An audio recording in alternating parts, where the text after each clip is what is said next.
Hello friends, સ્મૃતિસ કિચનમાં તમારું સ્વાગત છે। તો આજે હું તમારા માટે એકદમ મસ્ત અને સોલ્ટી મુખવાસ લઈને આવી છું। એ છે ગુજરાતી મુખવાસ। ચાલો તો આપણે બનાવીએ અનેક ફાયદાઓથી ભરપૂર મુખવાસ। મુખવાસ બનાવવા માટે હું અહીંયા અળસી લીધી છે વજનમાં 500 ગ્રામ।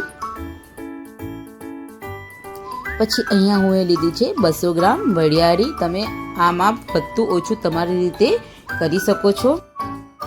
એના પછી હું લીધા છે અહીંયા 500 ગ્રામ તલ।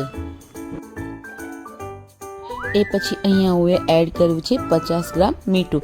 તમે સિંધો મીઠુંનો પણ ઉપયોગ કરી શકો છો કે તાકી આપણે ઉપવાસમાં એનો ઉપયોગ કરી શકીએ। સાથે હું અહીંયા લીધી છે 2 ચમચી હળદર। હવે એમાં એડ કરીશું લીંબુનો રસ। અહીંયા હું 7 થી 8 લીંબુનો રસ લીધો છે। હવે આ બધી વસ્તુને આપણે બરાબર મિક્સ કરી લેવાનું છે, એટલે બધું એક રસ થઈ જાય અને એને 15 થી 20 મિનિટ આપણે આ રીતે જ રહેવા દેવાનું છે, પલળવા દેવાનું છે આ વસ્તુને।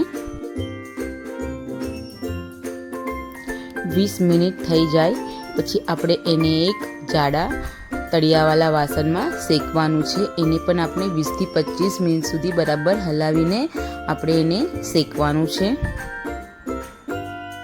આ બધી વસ્તુને આપણે સ્લો મીડિયમ ફ્લેમ પર જ શેકવાનું છે તાકી એ બળી ના જાય।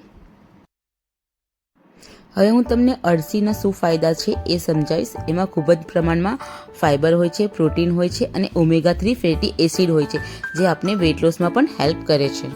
અહીંયા તમે જોઈ શકો છો કે મુખવાસ આપણો થોડો શેકવા આવ્યો છે અને એકદમ ખુલ્લો થઈ ગયો છે।